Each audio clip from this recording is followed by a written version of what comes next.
এই যে আমার একটা মতবাদে আমি চলতেছি, সারা বিশ্বব্যাপী মুসলিম জাহান আমরা আল্লাহর রহমত থেকে বঞ্চিত হচ্ছি। কেন বঞ্চিত হচ্ছি? আমার মুর্শিদরা আমার চেয়ে কোটি গুণ বেশি জানি। আজকে ফিলিস্তিন সমস্যা, কাশ্মীর সমস্যা ঝুলে আছে, আবার রোহিঙ্গা সমস্যা, আবার নতুন এক সমস্যা, এগুলো দেখা দেবে। কেন? আল্লাহ পাক বড় হুজুর আমাদেরকে যে আয়াতের সামনে কথা বলতেন, বিসমিল্লাহির রহমানির রহিম, জাহারুল ফাসাদু ফিল বাররি ওয়াল বাহর বিমা কাসাবাত আইদিন নাস, জাহারুল ফাসাদু ফিল বাররি ওয়াল বাহর বিমা কাসাবাত আইদিন নাস। দুনিয়াতে এত সব অপকর্ম, এত সব পাপাচার, সবকিছুর জন্য তোমার হাত দেয় আল্লাহ। তুমি এর কারণ, তুমি এই সমস্যা, তুমি এর জন্য দায়ী। আকাশে বাতাসে জলে স্থলে চতুর্দিকে এই যে পড়তেছে, এর জন্য মানুষের জন্য দায়ী। কিন্তু এর জন্য মানুষকে তৈরি করা হয়নি, মানুষকে সৃষ্টি করা হয়নি। বিশ্বনবী হযরত মুহাম্মদ সাল্লাল্লাহু আলাইহি ওয়াসাল্লাম তিনি কি মেসেজ দিয়ে গেছেন, সেই মেসেজ আমরা প্রতিনিয়ত শুনতেছি, হাতে নাতে শুনতেছি। আমার মুর্শিদকে দাস এই মেসেজ ওইটা আমি যখন শুরু করব কম হয়ে যাবে। মেসেজের মাধ্যমে আমরা যদি মুর্শিদকে ফলো করি, আমরা রাসূল আকরাম সাল্লাল্লাহু আলাইহি ওয়াসাল্লামকে ফলো করব এবং সঙ্গে সঙ্গে আল্লাহকেও ফলো করতেছেন। আমাদের একটা জিনিস মহাসত্য হিসেবে ধরে নিতে হবে যে আমি এক আল্লাহর বান্দা, এক মুহাম্মদ সাল্লাল্লাহু আলাইহি ওয়াসাল্লামের আমি উম্মতি মুহাম্মদ, এবং আমি এই উভয়কে অর্জন করার জন্য আমার একজন রাহবার দরকার। সেই রাহবার হচ্ছে আমার মুর্শিদ কেবলা। এই ছোট্ট একটা কথার মধ্যে আমার কামিয়াবি এবং না কামিয়াবি সবকিছু নির্ভর করতেছে। আমরা ডিরেল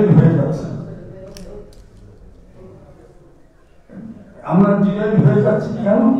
যে মুর্শিদ বলে একটা অবস্থান, আমাদের আশ্রয় নিয়ে আমাদের রাসূলকে অর্জন করতে হবে, আল্লাহকে অর্জন করতে হবে।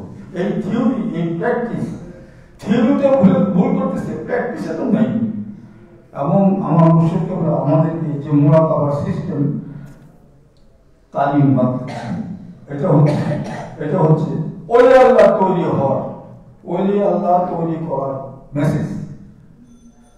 আল্লাহ, আমি আশ্চর্য হয়ে যাই, বিশেষ আলেমার সাথে সময় আমি আলাপ করে দেখছি, তারা অন্ধকার আছে, তারা নিজেরাই অন্ধকার আছে। আল্লাহ পাক আমাদেরকে তৌফিক দান করুন, আমরা যেন বিশ্ব বিবেকের সমাহার হিসাবে আমার মুর্শিদকে আমরা জগতের জ্যোতি হিসাবে দেখতে চাই। আল্লাহ পাক কবুল ও মঞ্জুর করুন। আসসালামু আলাইকুম ওয়া রাহমাতুল্লাহি ওয়া বারাকাতুহু।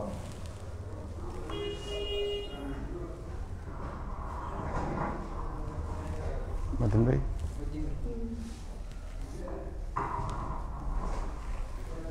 ওই যে ওখানে যে টাকা দিছি ৬,৪০০ টাকা হইল ইয়ের টাকা, এটাকে কি বলে, আচ্ছা ইয়ের টাকা ৩,০০০ টাকা আপনার, ২,০০০ হইল খিদমত, ৪,০০০।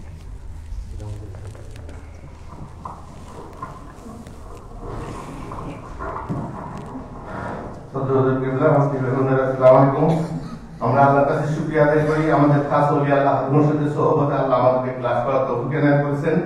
এটা একটা চরম বড় নিয়ামত। এই মেহনত ভোগ্রত অবস্থায় যেন আল্লাহর কাছে বুঝতে পারি, আমরা আল্লাহর কাছে এই প্রার্থনা জানাই। এটা একটা খাস দরবার, আল্লাহর দরবার, কিন্তু মানুষের সমাগম খুবই লিমিটেড, খুবই কম। কারণটা কি? কারণটা একটা যে ভালো জায়গায় মানুষের সমাগম খুব কম হয়, কিন্তু ব্যাংক এশিয়া সিনেমা হলে যান, সনি সিনেমা হলে যান, অভাব নাই লোকের। কারণটা কি? সেখানে বাহ্যিক আনন্দ পাওয়া যাচ্ছে, কিন্তু এখানে ইটারনাল আনন্দ, এখানে পুঁজি করে আমরা ইটারনাল লাইফে সেটা ভোগ করব। সেজন্য এখানে খুব কম মানুষ, কারণ এখানে আরামায়েশ বিঘ্নিত করে কষ্ট করে এখানে ক্লাস করতে হচ্ছে, হুজুরের ওয়াজ শুনতে হচ্ছে। এবং বাইন্ডিংস আছে, সেই ওয়াজটা আবার নিজের জীবনে ইমপ্লিমেন্ট করার জন্য, নিজের জীবনে কার্যকর করার জন্য আবার সেখানে আমাদেরকে উদ্যুত করেন। ক্লাসে কি আলোচনা হয়েছে বলেন, সেটার ব্যাপারে আপনারা কতটুকু প্রবৃত্তি অর্জন করছেন, কতটুকু কাজ করছেন সেটা বলেন। এইভাবে আমাদের একটা ক্লাসের সিস্টেমে ক্লাস হচ্ছে, দুনিয়া ক্ষণস্থায়ী, তার প্রমাণ মূল্যটাই এখানে দাঁড়ায় কত কথা বলছেন যে আমরা স্পিরিচুয়াল আমরেলার নিচে আছি, সেই স্পিরিচুয়াল আমরেলাকে নিয়ে উনি কবরে চলে গেছেন, স্পিরিচুয়ালি এখন শুয়ে আছেন। এভাবে আমি আপনি সবাই শুভ, কিন্তু সবচেয়ে ইন্টারেস্টিং হলো আমরা এই কথাটাকে মানি, জানি, সবকিছু করি, কিন্তু বিশ্বাস করি না। কেমন বিশ্বাস করি না? আজকে আমাদের আনোয়ার ভাই 40 দিনের মিলাদের জন্য সব ব্যবস্থাপনা হয়ে গেছে, এর মধ্যে 40 দিন হয়ে গেছে, উনি চলে গেছেন। উনি তারা এখানে বলতেন যদি আমি খেদমত না করে যাই তাহলে আমার ছেলেমেয়েরা খেদমত করবে না, আর খেদমত না করলে আমার এই সম্পদের কোনো মানি নেই। এই বুঝে উনি ইনশাল্লাহ 2 লাখ টাকা দিয়ে একটা ফান্ড তৈরি করে গাইবান্ধার মসজিদের জন্য ব্যবস্থাপনা করে দিয়ে গেছেন। হুজুরের নির্দেশে ইনশাল্লাহ সেই ব্যবস্থাপনা অনুযায়ী আমরা গাইবান্ধাতে মসজিদের কার্যক্রম শুরু করে দিয়েছি। তো এটা একটা আল্লাহ ওরিয়েন্টেড দরবার, শুধু আল্লাহর দিক নির্দেশনা এখান থেকে দেওয়া হয় কোরআন, হাদিস এবং জেনারেল বয়ানের মাধ্যমে। বাইরে যে কোনো বয়ান শুনবেন সেখানে দেখবেন ঘটনা ভিত্তিক বয়ান হচ্ছে, তথ্য ভিত্তিক কোনো বয়ান হচ্ছে না। তথ্য ভিত্তিক বয়ান মানুষের পছন্দ হয় না, ভালো লাগে না, কারণ ঘটনা ভিত্তিক ওয়াজ হলে মানুষ আগ্রহ নিয়ে শুনে এরপরে কি হলো, এরপরে কি হলো, এই শুনতে শুনতে অ্যাট্রাকশন আসে, মানুষ জমায়েত হয়। কিন্তু হুজুরের সিস্টেমে কোনো মানুষকে জমায়েত করার কার্যক্রম নেই, এখানে শুধু মানুষকে হেদায়েত বিতরণ করা।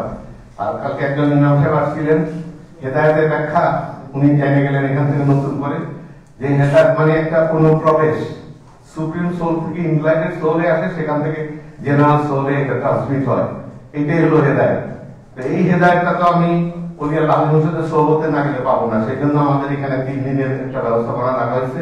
বৃহস্পতি, শুক্র, শনি 3 দিন এই রুহানি গেজা দেওয়া হয়, রুহানি ফয়েজ ওলি আল্লাহ মুর্শিদের তরফ থেকে আমাদেরকে বিতরণ করা হয়। সেটা আমরা যদি ক্যাচ করে ধরে নিয়ে নিজের আমলি জিন্দেগিতে কার্যক্রম করতে পারি তাহলে ইনশাআল্লাহ অবশ্যই কামিয়াবি আমাদের ধরা দিবে। হুজুরের কাছে খাস দোয়া চাই, আল্লাহর কাছে খাস রহমত কামনা করি।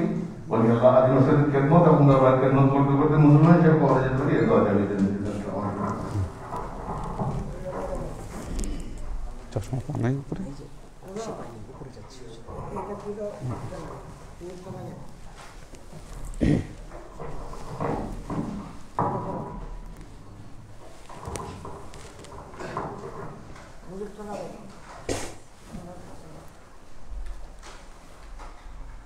Alhamdulillah nahmaduhu wa nasta'inuhu wa nastaghfiruhu wa nu'minu bihi wa natawakkalu alayhi wa na'udzu billahi min shururi anfusina wa min sayyiati a'malina. من يهد الله فهو المهتدي ومن يضلل فلن تجد له وليا مرشدا فنشهد أن لا إله إلا الله وحده لا شريك له ونشهد أن سيدنا وسندنا ونبينا محمدا صلى الله عليه وسلم الذي أرسله الله بالحق بشيرا ونذيرا وداعيا إلى الله بإذنه وسراجا منيرا.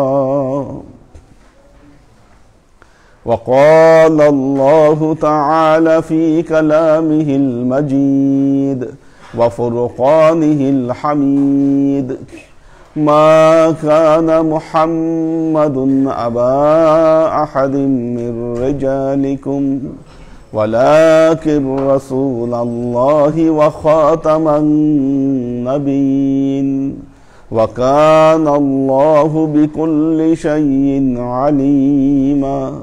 إن الله وملائكته يصلون على النبي يا أيها الذين آمنوا صلوا عليه وسلموا تسليما صلى الله على محمد صلى الله عليه وسلم صلى الله على محمد صلى الله عليه وسلم صلى الله على محمد صلى الله عليه وسلم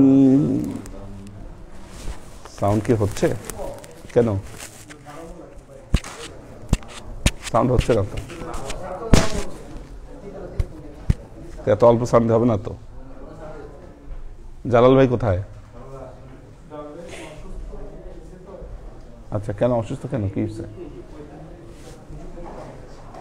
দেখো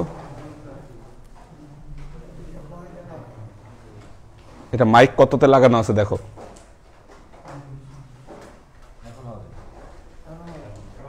এবার ঠিক আছে না হ্যাঁ এবার ঠিক আছে ঠিক আছে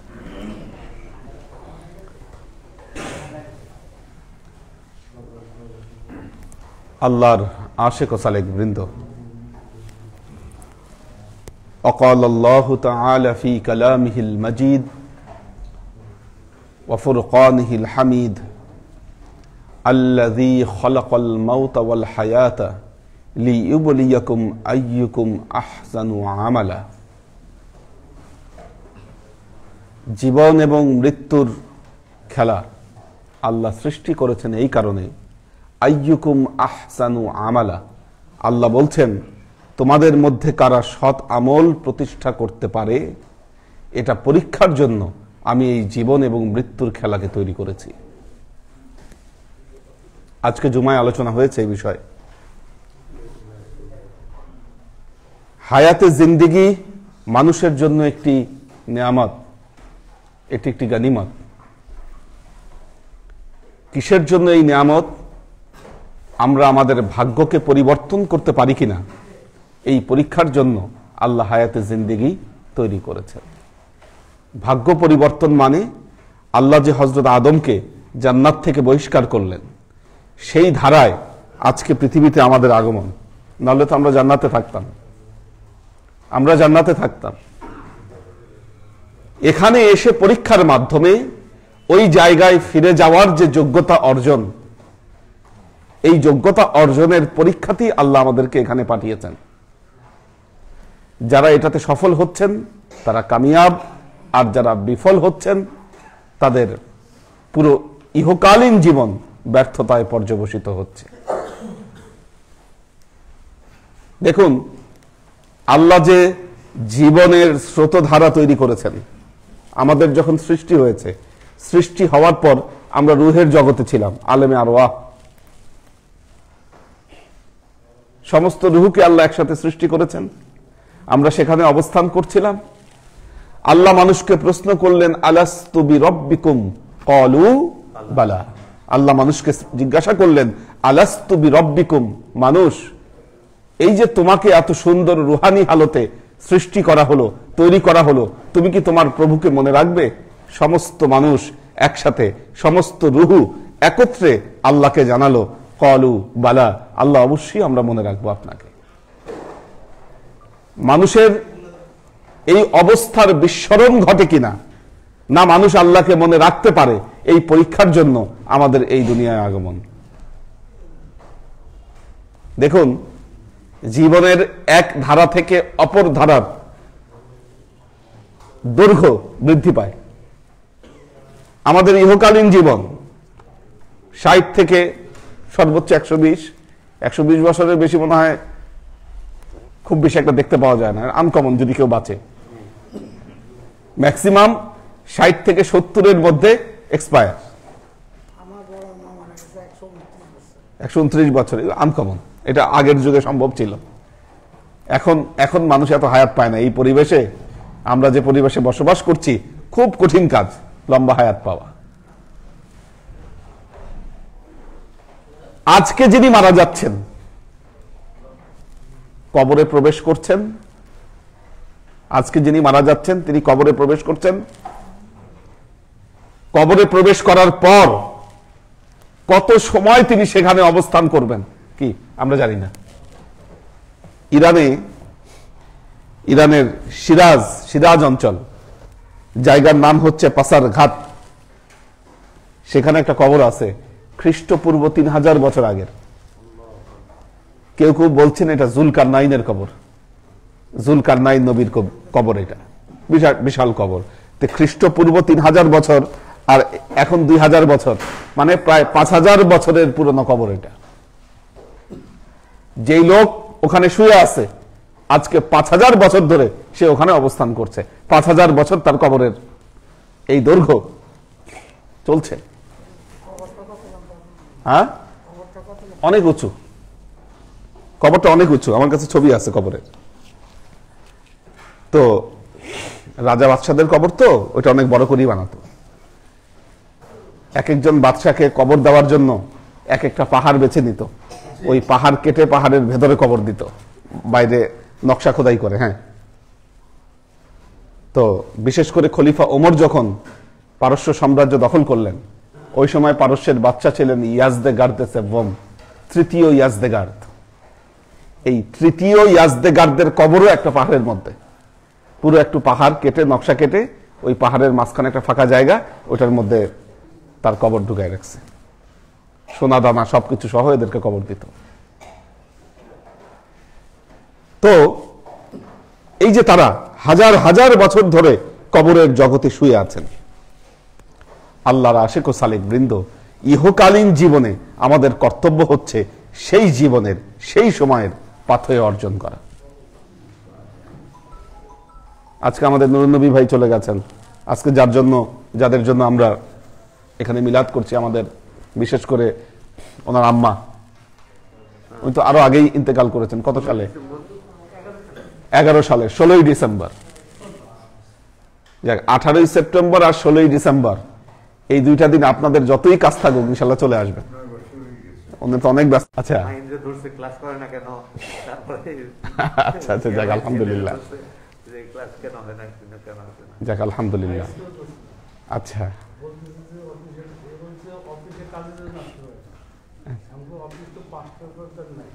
সেই তো, হ্যাঁ হ্যাঁ হ্যাঁ, খুব ভালো এটা। কারণ নুরুন্নবী ভাই উনি যে ক্লাসের প্রতি, মানে কি বলবো, যতই কাজ থাকুক, ওনার আম্মাও কিন্তু শেষ পর্যন্ত নিয়মিত ক্লাস করে গেছে,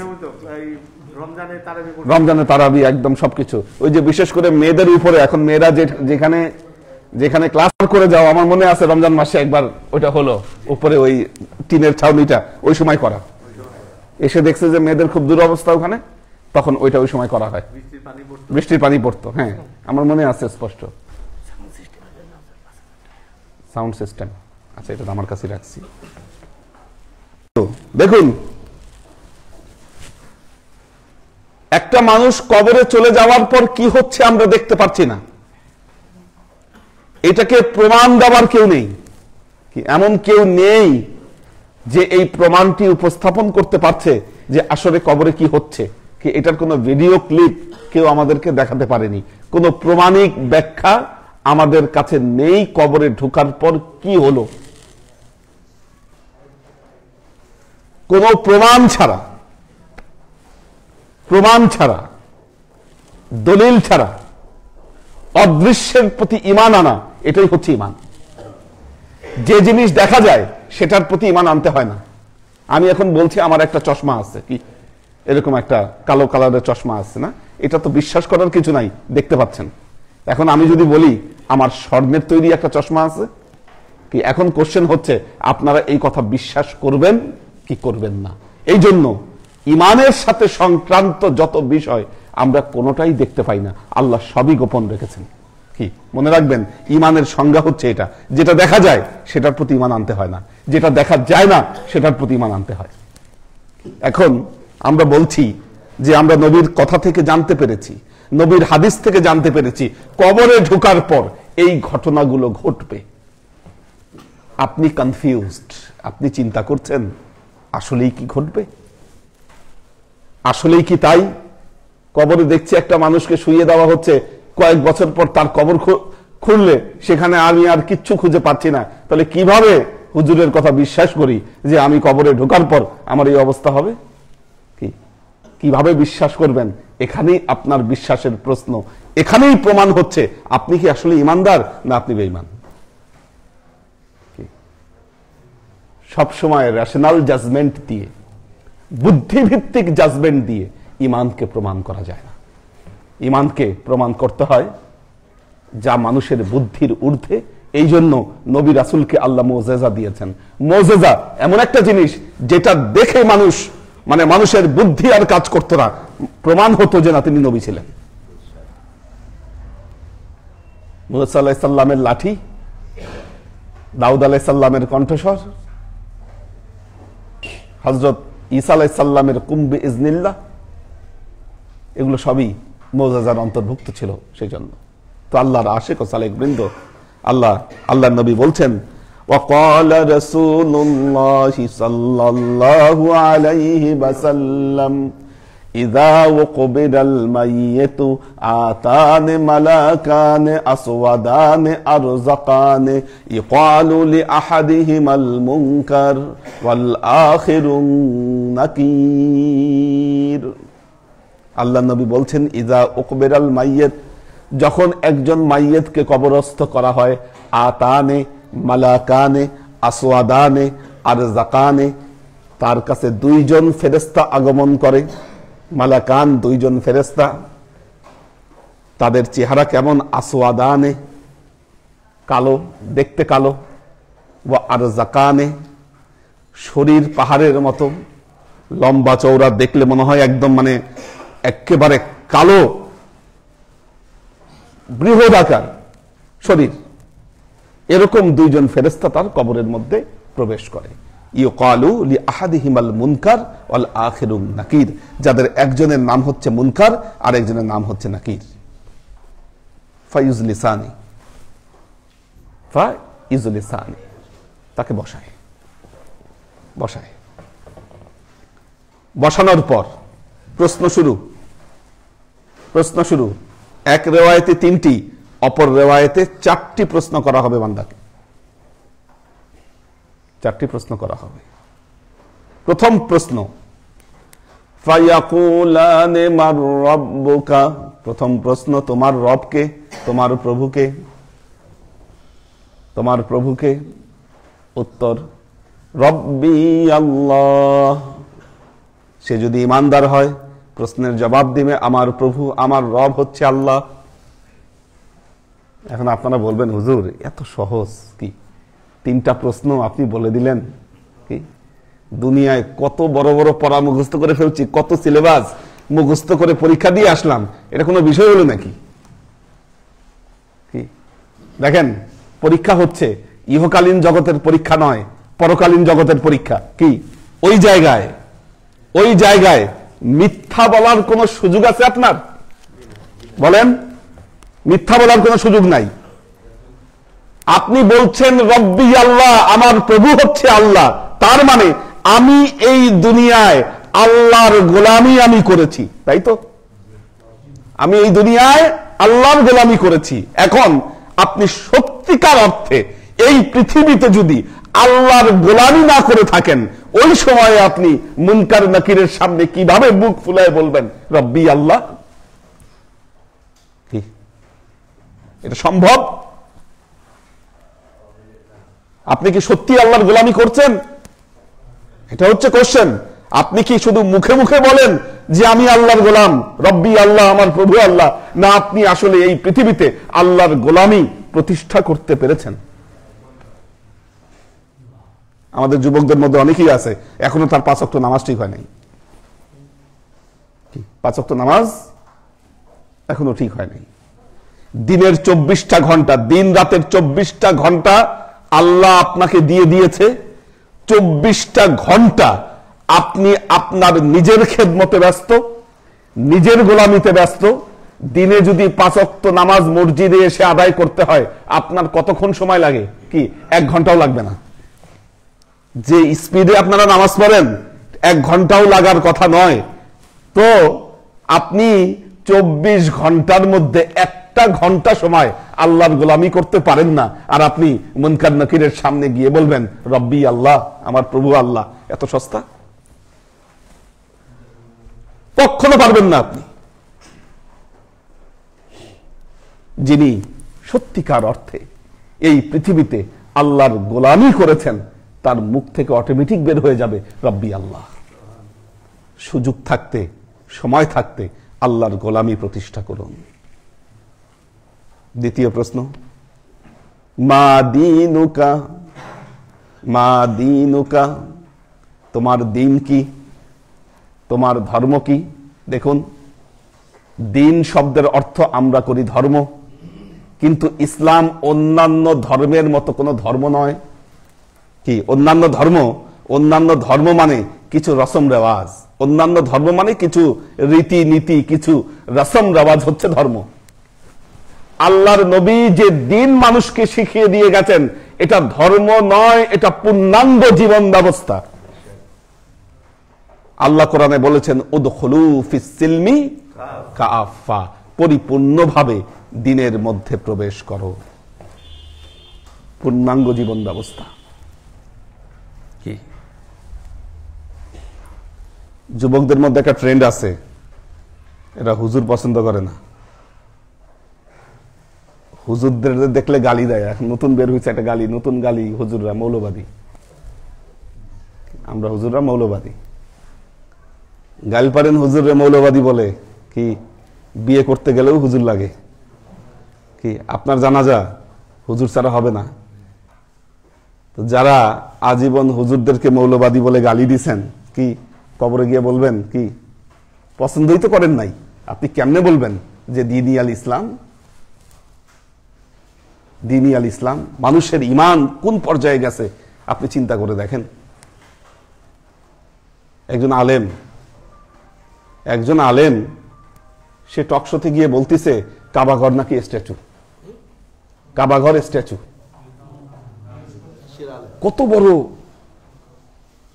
কত বড় নৈতিক পদস্খলন ঘটলে মানুষের এই অবস্থা আমাদের দেখতে হয় যে একজন আলেম মানুষ সে বলতেছে যে কাবাঘর কিয়ামতের আলামত।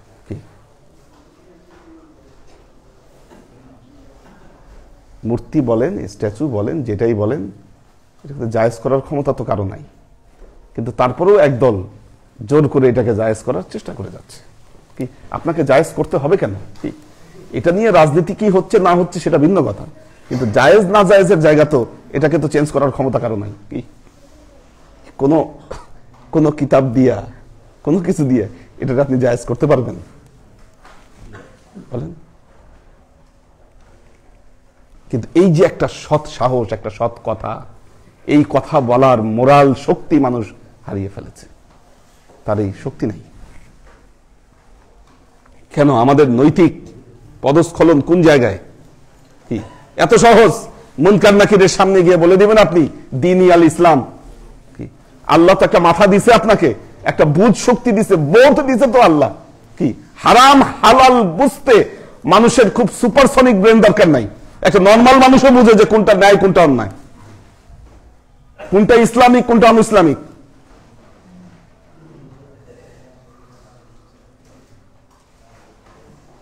আল্লাহর আশিক ও সালেক বৃন্দ যারা এই দুনিয়ায় কি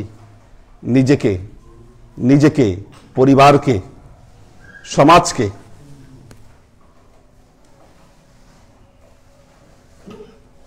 ইসলামের পরিমণ্ডলের মধ্যে রেখেছেন, খুব সুন্দর মুনকার নাকিরের সামনে গিয়ে তারা বলবেন দ্বীন আল ইসলাম, আমার দিন, আমার জীবন ব্যবস্থা ছিল ইসলাম। 3 নম্বর কোশ্চেন কি? 2 নম্বর কোশ্চেন শেষ, 3 নম্বর কোশ্চেন। বুখারী শরীফে হাদিসে আল্লাহর নবী বলেছেন আন্নাকুম তুফতানুনা ফিল কবরি কা ফিতনাতিল মাসিহিদ দাজ্জাল। আল্লাহর নবী বলছেন কবরে গিয়ে যখন এই তৃতীয় প্রশ্ন করা হবে, দাজ্জালের ফিতনার মতো ফিতনা তোমার সামনে উপস্থিত হবে। যখন তোমাকে প্রশ্ন করা হবে মান হাজার রাজুলুল্লাযী বুইসা ইলাইকুম। দেখুন প্রশ্নটা কি? মান, কে? হাজার রাজুল, এই লোকটা কে? বুইসা ইলাইকুম, যাকে তোমাদের কাছে প্রেরণ করা হয়েছিল? একজনের দিকে ইশারা করবে তো, কি খুব খেয়াল করে দেখেন। কোনটা? সবার সামনে আসার তো দরকার নাই। আপনি আছেন, আমরা হাদিসের এবারত থেকে বুঝতে পারতেছি যতটুকু, আপনি আছেন, মুনকার নাকির আছে, কি কয়জন হলো? তিনজন। এবং আরেকজনের দিকে ইশারা করতেছে, বলতেছে মান হাজার রাজুলুল্লাজি বয়সা ইলাইকুম, এই লোকটা কে? কি একজন সামনে আছে, তাকে দেখায় জিজ্ঞাসা করতেছে এই লোকটা কে। যদি তার পরিচয় দিতে পারেন আপনি, আপনি যদি তাকে চিনতে পারেন, তাকে যদি শনাক্ত করতে পারেন, আপনার মুক্তি। যদি তাকে শনাক্ত করতে না পারেন, কি? এবং আল্লাহর নবী বলছে এটা দজ্জালের ফিতনার মতো ফিতনা। কেন? কাল কিয়ামতের ময়দানে, কাল কিয়ামতের আগে দজ্জাল বের হবে এবং বলবে আমি খোদা। ওই মুহূর্তে শয়তান উপস্থিত হবে বান্দার সামনে এবং তাকে ধোঁকা দিবে। শয়তান বলবে তুই আমার নাম বল, আমি। তো এখন নবীকে কি আপনি শনাক্ত করতে পারবেন কি পারবেন না? বিরাট পরীক্ষা। কিভাবে পারবেন? পারতে হলে আপনাকে চিনতে হবে তাকে। দেখুন, মানুষের যে রুহানি আধ্যাত্মিক উন্নতি মানুষের এই কারণে দরকার, নবীকে চিনতে হলে এখান থেকেই আপনাকে চিনতে হবে, যাতে আপনি সেই মুহূর্তে, সেই সময় আপনি তাকে শনাক্ত করতে পারেন। চিনে যেতে হবে আপনাকে এখান থেকে। আল্লাহর আশিক ও সালেক বৃন্দ, তৃতীয় প্রশ্ন।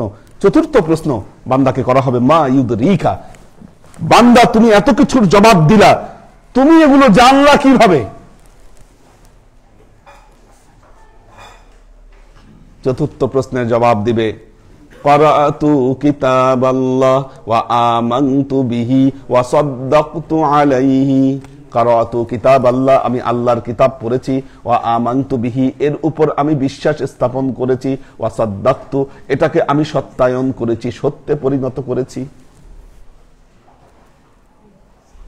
এই কথা যখন বলবে, ফায়ুনাদি মুনাদিম মিনাস সামাই ক্বাদ সাদ্দাকা আবদি ওয়ারুফিশুহু মিনাল জান্নাহ ওয়ালবিসুহু মিনাল জান্নাহ ওয়াফতাহ বাবা কবরাহু ইলা বাবিল জান্নাহ। ফায়ুনাদি মুনাদিম মিনাস সামাই, উপর থেকে একজন আহ্বানকারী তাকে ডাক দিয়ে বলবে, কদ সাদ্দাকা আবদি, আমার বান্দা সত্য কথা বলেছে, অরফিশুহু মিনাল জান্নাহ, তার কবর এখনই জান্নাতি গালিচা দিয়ে পরিপূর্ণ করে দাও, অলবিসুহু মিনাল জান্নাহ, তাকে জান্নাতি লেবাস পরিয়ে দাও, অফতাহ বাবা কবরাহু ইলা বাবিল জান্নাহ, জান্নাতের সাথে তার কবরের সংযোগ স্থাপন করে দাও। ফায়াতি বিররাউহিহা ওয়া তিবিহা, হাদিসের বর্ণনায় আসছে জান্নাতের সাথে তার কবরের একটা গেট খুলে যাবে, গেট, দরজা খুলে যাবে। ফায়াতি মির রাউহিহা ওয়া তিবিহা, জান্নাত থেকে সুগন্ধ আসবে কবরে, জান্নাত থেকে বাতাস, জান্নাতি বাতাস তার কবরে পরিপূর্ণ হয়ে যাবে, তার কবরকে প্রশস্ত করে দেওয়া হবে।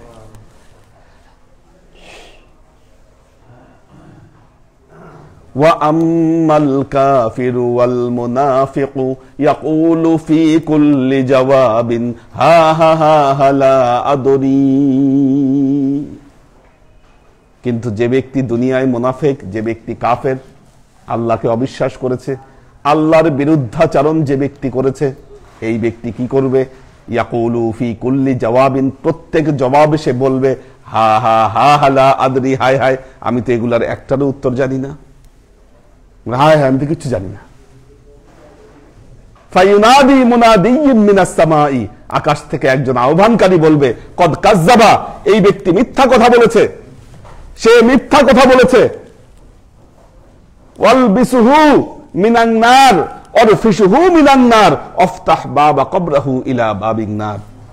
কি আল্লাহর তরফ থেকে বলা হবে, এখনই তার কবরকে জাহান্নামের সাথে সংযোগে স্থাপন করে দাও, জাহান্নামী লেবাস তাকে পরিয়ে দাও, জাহান্নামের সাথে তার কবরের সংযোগে স্থাপন করে দাও।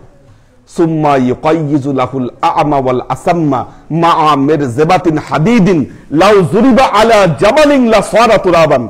এরপর বলছে একজন অন্ধ আর বধির ফেরেশতা কবরের মধ্যে ঢুকায় দিবে। অন্ধ কেন? অন্ধ কেন? ওকে যে মারবে, মাথাটা তার চৌচির হয়ে যাবে, এটা দেখতে পাবে না। বধির কেন? ও যে আত্মচিৎকার করবে এটা কান দিয়ে শুনতে পারবে না। এরকম একজন ফেরেশতা তার কবরে নিয়োজিত করে দেওয়া হবে। মা মেরজেবাতিন হাদিদিন, একটা লোহার মুগুর সহ। এবং আল্লাহ নবী বলছেন, লাউ জুরিবা আলা জাবালিন লা সারা তুরাবান, ওই মুগুর দিয়ে যদি পাহাড়ের উপরে আঘাত করা হতো, পাহাড়ও ধুলায় পরিণত হয়ে যেত। ওইটা দিয়ে তাকে মারতে থাকবে।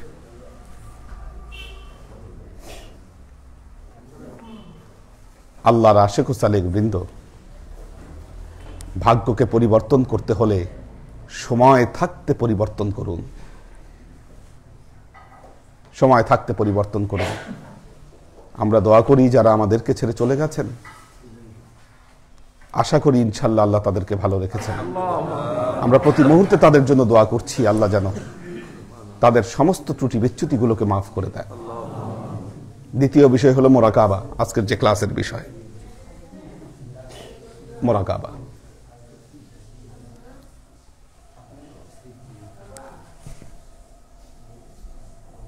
নবী রাসূলগণ মোরাকাবা করতেন। কিরকম?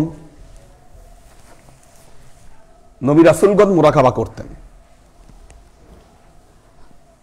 হযরত মুসা আলাইহিস সালামের উপরে যখন ওহী নাজিল হয়, কোথায় গিয়েছিলেন হযরত মুসা? তুর পাহাড়ে গিয়েছিলেন। কি? তুর পাহাড়ে গিয়ে তিনি ধ্যানে মগ্ন হয়েছিলেন। 40 দিনের সময় নিয়ে গিয়েছিলেন হযরত মুসা আলাইহিস সালাম, কিন্তু ওই মাঝখানে একটু সমস্যা হওয়াতে ডেট এক্সটেন্ড করতে হয়েছে তাকে, জরিমানা, কাফারা। এই ঘটনা আপনারা পড়েছেন কোরআনে। আল্লাহ নবীর উপর যখন ওহী নাজিল হয়, সহিহ বুখারী কিতাবুল ওয়াহী, ওহী নাজিল হওয়ার আগেই আল্লাহ নবী বিভিন্ন কণ্ঠস্বর শুনতে পেতেন। তার ভেতরে বিভিন্ন প্রশ্নের উদ্রেক হতো। আমি কে? কোথা থেকে এসেছি? কি জন্য? কি কারণে আমার এই জীবন? এই প্রশ্নের উত্তরগুলো খোঁজার জন্য মুহাম্মদ মুস্তাফা সাল্লাল্লাহু আলাইহি ওয়াসাল্লাম তিনি কোথায় চলে গেলেন? জাবালে নূরের গুহায়। কি তখন তো নামাজও ছিল না, নামাজ ফরজ হয়নি। তাহলে তুর পাহাড়ের গুহায়, এই যে জাবালে নূর, জাবালে নূরে হেরা গুহার মধ্যে আল্লাহ নবী কি আমল করেছিলেন? তিনি, দিস দ্য কোশ্চেন, কি আমল করেছিলেন? তখন তো নামাজের পদ্ধতিও নাজিল হয়নি, কোরআনও নাজিল হয়নি। কি তার মানে নামাজের সূরা পড়ে নামাজ পড়ার সুযোগও তখন ছিল না। তাহলে কোন আমলে মুহাম্মদ মুস্তাফা সাল্লাল্লাহু আলাইহি ওয়াসাল্লাম নিয়োজিত হয়েছিলেন, লিপ্ত হয়েছিলেন? যে আমলে নিয়োজিত হয়েছিলেন সেটাই হলো মোরাকাবা। সেটাই মোরাকাবা। আপনার বসতে সমস্যা হলে চেয়ারে বসতে পারেন। তো এই যে আমল, আপনারা জানেন ওলিয়া উলিয়া যারা ছিলেন, ওলিয়া উলিয়া যারা ছিলেন, খুব বেশি দূরে না, আমাদের এখানে এই যে শাহলি মাজার, শাহলি মাজার, হ্যাঁ, এখানে যে মাজারটা গড়ে উঠেছে, এখানে একটা শিলালিপি আছে। শাহলি মাজারের উপরে এখানে শিলালিপি আছে। এই শিলালিপিগুলো অনুবাদ করেছিলাম আমি। একটা ঢাকা শহরের যত শিলালিপি আছে এগুলাকে অনুবাদ করার একটা প্রকল্প নেওয়া হয়েছিল। সেখানে আরবি, ফার্সি, পর্তুগিজ, সংস্কৃত, বিভিন্ন ভাষার শিলালিপি ঢাকা শহরের বিভিন্নখানে পাওয়া গেছে। তো ফার্সিগুলোর অনুবাদের সাথে জড়িত ছিলাম। এখানে হযরত শাহ আলী বাগদাদী রহমতুল্লাহ আলাইহি তিনি যে আসছিলেন, উনিও এইভাবে মোরাকাবায় বসছিলেন 40 দিনের জন্য, এবং এর মধ্যেই তিনি ইন্তেকাল করেন। 40 দিন হয়ে গেছে, উনি আর দরজা খুলে না, সবাই কেউ কোনো সারা শব্দ পাচ্ছে না। পরে ওখানে ভেঙে দেখে যে উনি ইন্তেকাল করেছেন। তারপর ওখানেই তাকে কবরস্থ করা হয় এবং তার সাথে এই মসজিদ গড়ে ওঠে। মোরাকাবার দিগদর্শন প্রাতিষ্ঠানিকভাবে খাজা মঈনুদ্দিন চিশতি রহমতুল্লাহ আলাইহি এই ব্যাপারে তিনি অনেকগুলো বই লিখে গেছেন মোরাকাবার উপরে, কিন্তু এই বইগুলো কোথাও এখনো পাঠোদ্ধার হয়নি এবং অধিকাংশ বই ছাপানো হয়নি। এগুলো ম্যানাস্ক্রিপ্ট আকারে রয়ে গেছে। মানে একটা বই ছাপাতে গেলে আগে তো এটা পাঠোদ্ধার করতে হবে, পাঠোদ্ধার ছাড়া ওটাকে ছাপানো সম্ভব না। এগুলো পাঠোদ্ধারই হয় নাই। ম্যানুস্ক্রিপ্টগুলোর মধ্যে একটা রেসালিয়ে আদব দমজাদান, এটার ম্যানুস্ক্রিপ্টটা পেয়েছি তেহরান ইউনিভার্সিটি লাইব্রেরিতে, হাতে লেখা ম্যানুস্ক্রিপ্ট। ওটা করা মাইক্রোফিল্ম করে দিয়েছে, ওটা নিয়ে আসি। আরেকটা পেয়েছি কলকাতার এশিয়াটিক সোসাইটি লাইব্রেরিতে, কিন্তু সেখানে ফার্সি ম্যানুস্ক্রিপ্টগুলোর খুব দুরবস্থা, পোকায় খেয়ে মানে কঠিন অবস্থা। অন্যান্য ভাষাগুলো যারা সংস্কৃত ভাষা বা অন্যান্য ভাষাগুলো খুব সুন্দর মতো ওরা রেখে দিয়েছে, সংরক্ষণ করেছে, কিন্তু ফার্সিগুলোর খুব খারাপ অবস্থা। আর কয়েক বছর পরে এগুলোর কি হালত হবে বা কি হাল হবে আল্লাহ জানে। আমার কাছে যে মাইক্রোফিল্মের কপি আছে, ওই কপি দেখলে বুঝবেন যে চতুর্দিকে পোকা খাওয়া একেবারে। এখানে ওনার একটা ম্যানুস্ক্রিপ্ট ছিল যেটার নাম হচ্ছে উসুলুল মেরাজ, মেরাজের উসুল। আরেকটা বই ইরান থেকে ছাপানো হয়েছে, ওটাও খাজা মাইনুদ্দিন চিশতির লেখা, মোরাকাবাতে নাফসানি, নফসের মোরাকাবা এটার নামে। এই মোরাকাবাকে আধুনিক যুগে এটাকে কেউ কেউ বলছেন মেডিটেশন, এবং সাইকোলজিক্যাল থেরাপি হিসাবে তারা এই মেডিটেশনকে অ্যাপ্লাই করছেন। আমাদের মোরাকাবা এবং মেডিটেশন দুটো এক নয়, উদ্দেশ্য ভিন্ন। মোরাকাবার উদ্দেশ্য হচ্ছে আল্লাহর পরিচয় খোঁজ করা, আল্লাহর পরিচয় খোঁজ করা। মোরাকাবার উদ্দেশ্য আল্লাহর পরিচয় খোঁজ করা। মেডিটেশনের উদ্দেশ্য শরীর সুস্থ থাকা, ভালো থাকা, বা XYZ অনেক উদ্দেশ্য এটার সাথে জড়িত। আমাদের মোরাকাবার ক্ষেত্রে বলেছি নড়া যাবে না, বলা যাবে না, দেখা যাবে না, শোনা যাবে না, 5 নম্বর চিন্তাও করা যাবে না, ভাবাও যাবে না কোনো বিষয় নিয়ে। চিন্তা করা নিষেধ। মেডিটেশনে বলতিছে চিন্তা করতে হবে, আপনাকে কল্পনা করতে হবে। কি কল্পনায় আপনি একটা জায়গায় যাবেন, কল্পনায় আপনি চিন্তা করবেন আমি খুব ভালো আছি, কি আমি খুব সুস্থ আছি, আমি ভালো আছি, আমার কিচ্ছু হয় নাই। এগুলো যখন চিন্তা করবেন, চিন্তা করতে করতে আপনি ভালো থাকবেন। কিন্তু আমাদের মোরাকাবায় এই চিন্তা করাটা নিষেধ, চিন্তা করতে পারবেন না আপনি। এগুলো হচ্ছে বেসিক পার্থক্য। কারণ আপনি যখন চিন্তা করবেন, আপনি যখন কল্পনা করবেন, তখন ওর মাধ্যমে যে অভিজ্ঞতা লব্ধ হবে সেটা হচ্ছে কল্পনা প্রসূত। কি সেটার মধ্যে হাকিকাত সত্য থাকবে না, সত্য থাকবে না। তো আপনাদেরকে যে দিগদর্শনগুলো দিয়েছি তার মধ্যে যেটা বলেছি, দেখেন আগে আল্লাহ নবী ওহী আনার জন্য চলে গেছেন কোথায়? জাবালে নূরে। জাবালে নূরে কেন? জায়গাটা সাউন্ডলেস, সাউন্ডলেস। আপনি আমাদের এখানে মোরাকাবা করতে বসেন, দেখবেন কত রকম সাউন্ড কানে আসে। কি এটা বসার আগে বোঝা যায় না যে কত রকম সাউন্ড আমাদের আশেপাশে হয়। যদি আপনি প্র্যাকটিস করতে বসেন তখন বুঝবেন যে না সাউন্ড কি পরিমাণ, কাকে বলে আওয়াজ, শব্দ, মারাত্মক ব্যাপার। তাহলে এখানে উপায় হিসাবে বলেছি একটা জিনিস আপনাদেরকে ব্যবহার করতে হবে, যে জিনিসটার নাম হচ্ছে, কোথায় গেল এটা, এখানে ছিল যে, এই যে এই জিনিসটা আপনারা ইউজ করতে পারেন, ইয়ার প্লাগ। একটা ইয়ার প্লাগের হেল্প নিতে পারেন আপনারা, এটা ভালো কাজ করবে। এটা দিলে আর সাউন্ড হবে না। ইয়ার প্লাগ কয়েক রকম আছে, আমাদের এখানে কয়েক রকম পাওয়া যায়। দেখবেন যে একটা বিক্রি করে 30 টাকা দিয়ে, ওইটা 30% আওয়াজ হয়তো বন্ধ করতে পারে। আর একটা আছে একই রকম চেহারার, ওটা 150 টাকা নেয়, ওইটা 70% আওয়াজ বন্ধ করবে। এই জিনিস কেনা হয়েছে 10 টাকা দিয়ে, ও কোথা থেকে জানি পেয়ে নিয়ে আসছে এগুলো 10 টাকা দিয়ে, ঠিক আছে? তো এইটার একটা 90% কাজ করবে।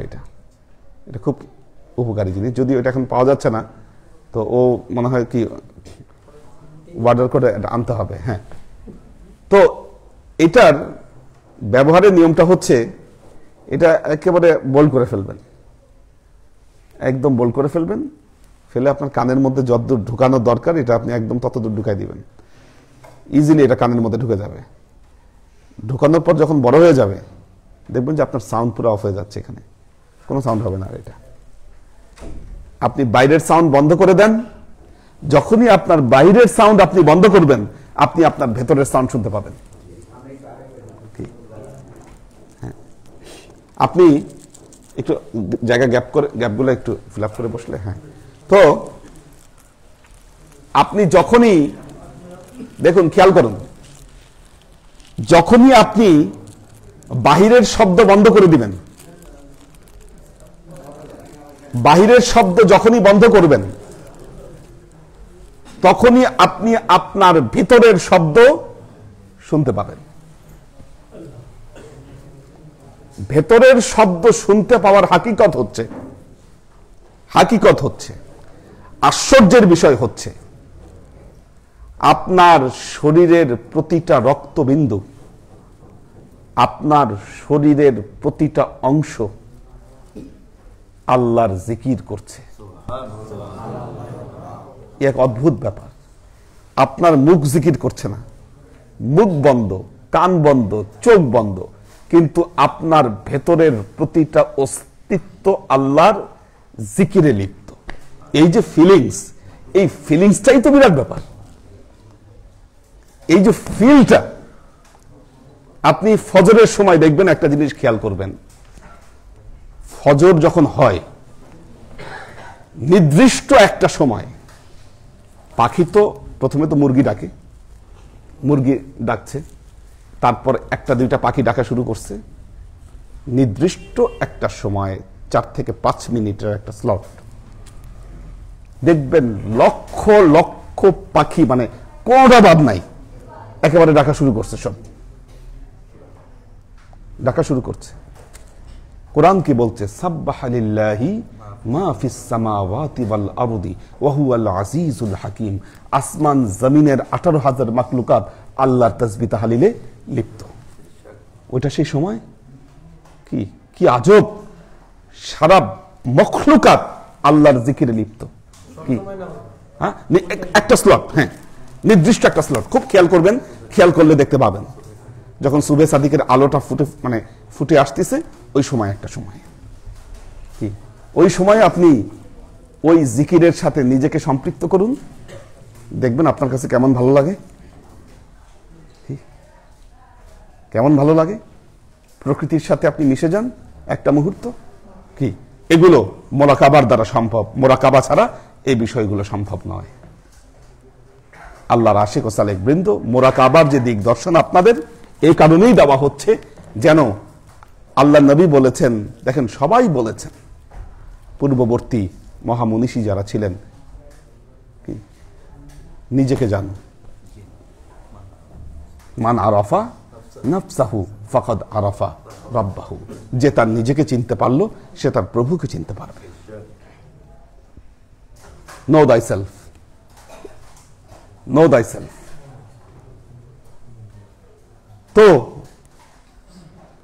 আল্লাহর আশিক ও সালেক বৃন্দ, এটাকে আপনি যত প্র্যাকটিস করবেন, যত অনুশীলন করবেন, আপনার পারফেকশন তত আসবে, তত আসবে। প্রথমেই বলেছি এটার জন্য একটা পরিবেশ দরকার, আপনার পরিবেশ দরকার। যাদের বাচ্চা কাচ্চা আছে, পীরবন্ধের বাচ্চা কাচ্চা ঘুমায় না গেলে পারবেন না, ঘুমিয়ে না গেলে সম্ভব না। আগে তাদের ঘুমাতে হবে, কারণ তারা ছোটাছুটি করবে, ডিস্টার্ব করবে, ওই সময় দেখবেন হবে না। যেই জায়গায় আপনাকে মশা ডিস্টার্ব করতেছে, কি মশা কামড়াচ্ছে, ওই জায়গায় হবে না, ওই জায়গায় হবে না। গায়ে খুব আটসাট পোশাক আপনি পরে আছেন, আপনার বসতেই কষ্ট হচ্ছে, কি হবে না। বসার ক্ষেত্রে বলেছি, যে যেই পজিশন সবচেয়ে কমফোর্ট ফিল করেন ওই পজিশনেই বসেন। নিচে বসতে যাদের সমস্যা চেয়ারে বসেন,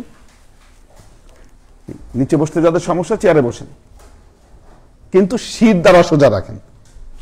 সিস্টেম হলো একটাই, শির দ্বারা সোজা থাকবে, শির দ্বারা বাঁকাতে পারবেন না। আপনি শির দ্বারাটা সোজা রাখেন, চেয়ারে দরকার হলে চেয়ারে বসেন, খাটে দরকার হলে খাটে বসেন, যেভাবে হোক আপনি বসেন, যেন আপনি আরাম ফিল করেন, কমফোর্ট ফিল করেন। 3 নম্বরে বলেছি দম নেওয়া এবং ছাড়া। দম নেওয়া এবং ছাড়া। 6 থেকে 10 বার, সর্বনিম্ন 6, সর্বোচ্চ 10। দম নেওয়ার পদ্ধতিটা আপনাদেরকে শেখানো হয়েছে যে ধীরে ধীরে আপনি নেবেন, মুখ দিয়ে ছাড়বেন। এভাবে কমপক্ষে 6, সর্বোচ্চ 10, প্রাথমিক প্র্যাকটিস। দ্বিতীয়ত দেখুন, আল্লাহ নবী বলেছেন আকসিরু যিকর হাজিমু লিজ্জাতিল মাউত, তোমরা অধিক অধিক মৃত্যুর স্বাদ গ্রহণের স্মরণ করো, জিকির করো। কিসের জিকির? মৃত্যুর স্বাদ গ্রহণের জিকির। এখন মৃত্যুর স্বাদ গ্রহণের জিকির, মৃত্যুকালে কি হয়? আপনার শরীর লয় প্রাপ্ত হয়। কি মৃত্যু মানে? আপনার শরীর ধ্বংস, শরীর লয় পাচ্ছে, থাকতেছে কি? রুহু। আপনি খেয়াল করেন আপনার মাথা থেকে পুরো শরীর ঝরে ঝরে পড়ে যাচ্ছে, ধুলা হয়ে যায় যেমন, এভাবে ধুলা হয়ে ঝরে পড়তেছে। ধুলা হয়ে যখন ঝরে পড়তেছে ওখানে কিন্তু রুহু ছাড়া আর কিছু থাকতেছে না। কি এইভাবে আস্তে আস্তে কাঁধ, হাত, বুক, পিঠ, পেট, পায়ের পাতা পর্যন্ত সব ঝরে ভ্যানিশ হয়ে গেল, আপনার শরীর বলতে আর কিচ্ছু নাই। এটা কয়েকদিন প্র্যাকটিস করেন, দেখবেন যে ফিল আসবে, আপনার একটা ফিল হবে আপনার শরীর নাই। এটা যত প্র্যাকটিস করবেন, হ্যাঁ হ্যাঁ। তো প্রথম, দ্বিতীয় ধাপ। 3 নম্বর ধাপটা গুরুত্বপূর্ণ। যারা মুরাকাবা প্র্যাকটিস করেন, 3 নম্বর ধাপে এসে আপনি ধ্যানে চলে যাবেন, যেতে বাধ্য। প্রথম এবং দ্বিতীয় ধাপের পর 3 নম্বর ধাপে এসে আপনি ধ্যানের হালতে চলে যেতে বাধ্য। এটা হলো, প্রথমে যে দম নিয়েছিলেন আপনি, নাক দিয়ে নিয়েছেন, মুখ দিয়ে ছেড়েছেন না? এবার আপনি যেটা করবেন, নাক দিয়ে নিবেন, নাক দিয়ে ছাড়বেন এবং মনে মনে কাউন্ট করবেন, গুনবেন। গুনাটা হবে 10 থেকে 0 পর্যন্ত। প্রথমবার নিলেন, ছেড়ে দিলেন 10, ছাড়লেন 9, আবার নিলেন, ছাড়লেন 8, আবার নিলেন, ছাড়লেন কত? 7, আবার নিলেন, ছাড়লেন 6, আবার নিলেন, ছাড়লেন কত? 5, 4, 3, 2, 0। গুনবেন মনে মনে, জোরে জোরে না। এমন না নিঃশ্বাস নিচ্ছেন 10, না, এটা না, মনে মনে। আপনি মনে মনে হিসাব রাখেন। প্রথম দিকে নিঃশ্বাস জোরে হবে, বড় করে নিঃশ্বাস, আস্তে আস্তে নিঃশ্বাস ছোট হয়ে যাবে। কি আপনি যখন 10 থেকে 0 গুনবেন, 0 গুনার সাথে সাথেই আপনি ধ্যানের জগতে চলে যাবেন। প্র্যাকটিস করে দেখেন কি হয়, অবধারিত চলেই যাবেন। ওই 10 গুনার পর যে হালতটা আপনার মধ্যে আসতেছে, কি ওইটাই মনে করবেন ধ্যানের হালত। একটা আলাদা জগৎ, একটা আলাদা দৃশ্যপটের মধ্যে আপনি প্রবেশ করবেন। এবং শুরুতে বলেছি তো, আপনি তো কোনো কিছু কল্পনা করতে পারবেন না, খালি যা হবে অভিজ্ঞতাগুলো অর্জন করেন। এখন এই যে 3টা ধাপ বললাম আপনাকে, এই 3 ধাপের পর যা ঘটবে সেটা কিন্তু আমাকে বলতে হবে না, সেটা আপনাদের থেকে আমি শুনবো যে হুজুর আমি করেছি কিন্তু আমার এই এই প্রবলেমগুলো হচ্ছে। কি কেউ হয়তো বলেন হুজুর আমার মাথা ব্যথা করে করতে গেলে, কেন? আপনার মাথা রাখার পজিশনটা ঠিক হচ্ছে না। কেউ কেউ বলেন হুজুর আমার নিজের ভেতর থেকে এত কথা বের হয়, এই অভিযোগটা খুব বেশি পাওয়া যায়, আমার ভেতর থেকে খালি কথা বলে। এটা সমাধান কি? যদি তাই হয় এটার সমাধান আছে। আপনার ভেতর থেকে কে কথা বলে, কেন কথা বলে, কি কথা বলে, কি? হ্যাঁ হ্যাঁ, এটা সমাধান আছে। যখন ভেতর থেকে কথা বলতেছে, কথা বলা মানে ওইটাকে একটা জিনিস হলো, দেখেন কোনো কিছুর সাথে যদি আপনি যুদ্ধ করতে চান, মারামারি করতে চান, তখন কি হবে? আপনার শক্তি ক্ষয় হবে, ক্ল্যাশ হবে, কি? এটা তো আপনার ভেতরের নফস কথা বলতেছে, তার সাথে কম্প্রোমাইজ করতে হবে, কি? ওটার সাথে যুদ্ধ গেলে আপনি পারবেন না। আপনি চিন্তা করবেন, এই যে অনেকেই বলে হুজুর নামাজে যখন নামাজ পড়তে যাই আমার মন বারবার নামাজ থেকে স্লিপ করে, আমি বারবার টেনে আনতে চাই নামাজের মধ্যে। দরকার নাই, আপনার যখন এই প্র্যাকটিসগুলো ঠিক হবে, আপনি যখন নামাজে দাঁড়াবেন বারবার মন স্লিপ করবে না। কিন্তু মারামারি করলে হবে না মনের সাথে, কৌশলে তাকে বশ করতে হবে, কৌশলে তাকে বশ করতে হবে। এটার জন্য দরকার আপনাদের প্র্যাকটিস। প্র্যাকটিস করুন, যে প্রবলেমগুলো হবে সেটাকে সলভ করার চেষ্টা করতে হবে। আমাদের আজকে সর্বশেষ, যে জন্য আজকে আমাদের মিলাদ, দোয়া করবেন আমাদেরকে ছেড়ে যারা চলে গেছেন।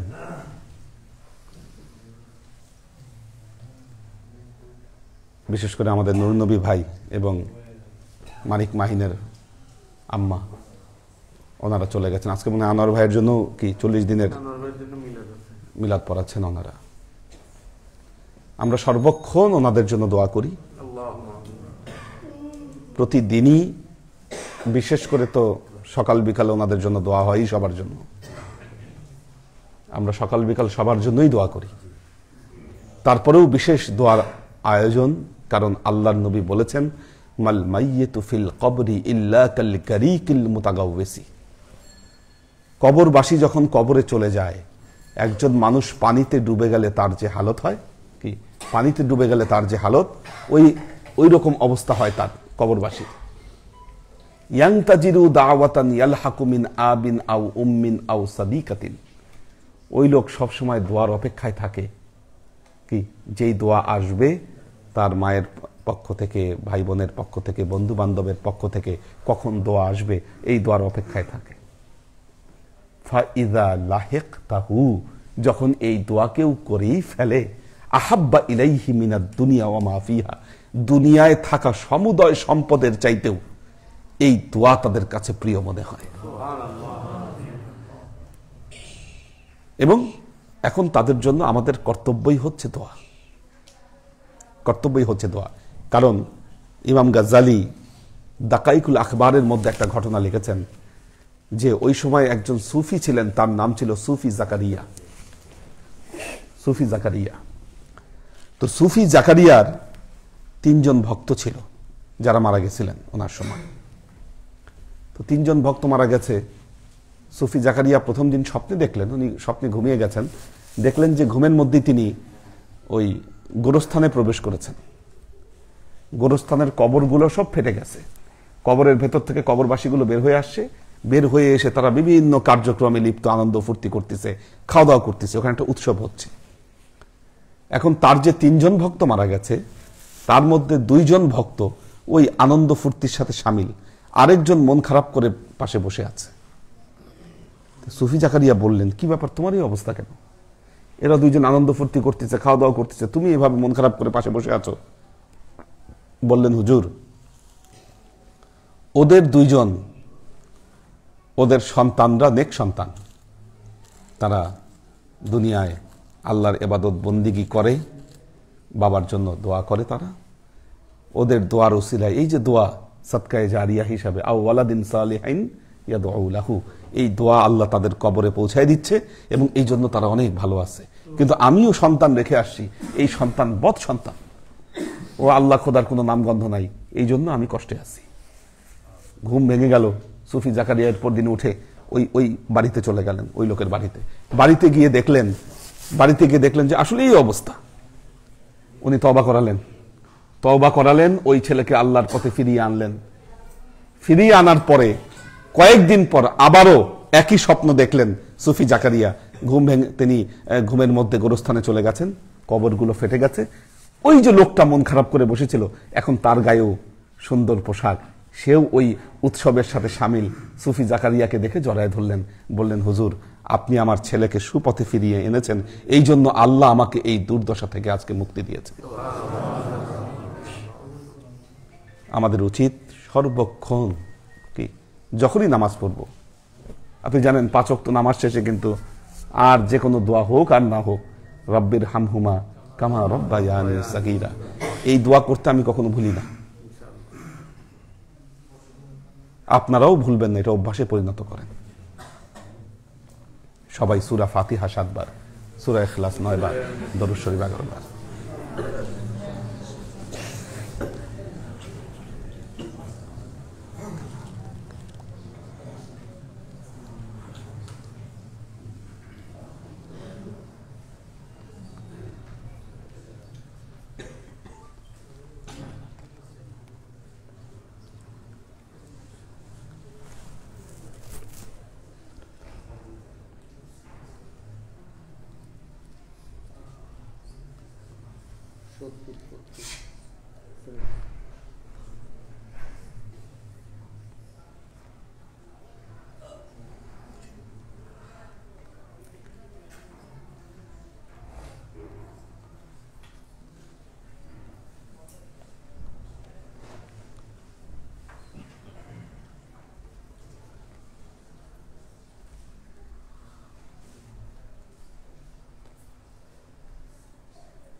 মিলাদে যাওয়ার আগে দেখো প্রশ্ন আছে কিনা কোনো।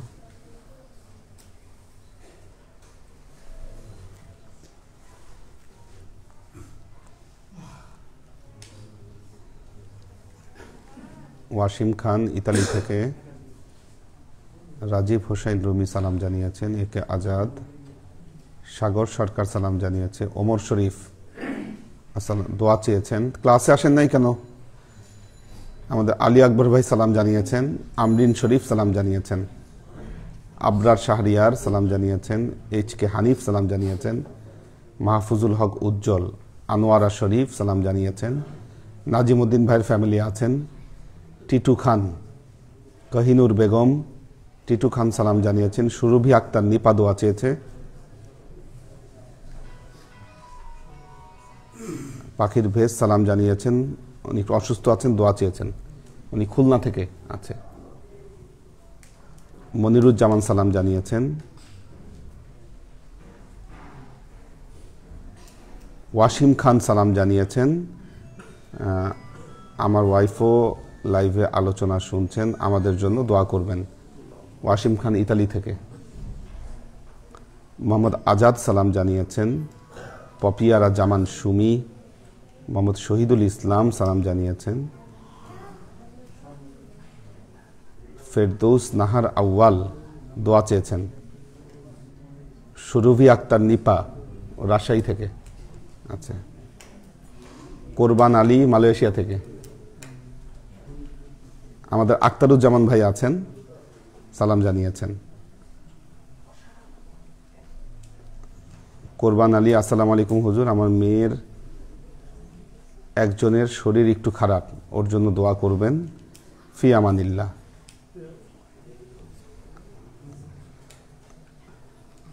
দীপা উষা সালাম জানিয়েছেন, মোহাম্মদ কবির হোসেন সালাম জানিয়েছেন, তিশা তৌফিকা, শামসুস সাদিকিন সালাম জানিয়েছেন, মোবাইদুর রহমান সালাম জানিয়েছেন। আল্লাহ সবাইকে কবুল করুন।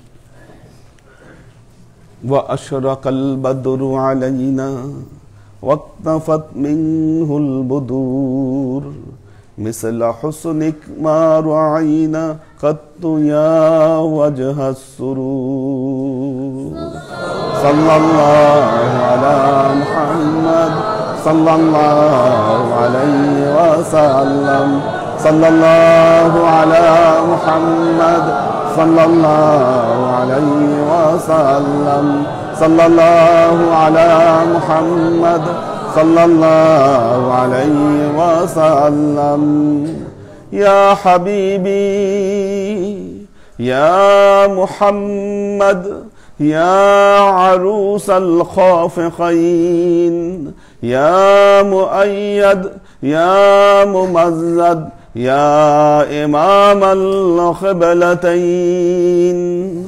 صلى الله على محمد صلى الله عليه وسلم صلى الله على محمد صلى الله عليه وسلم صلى الله على محمد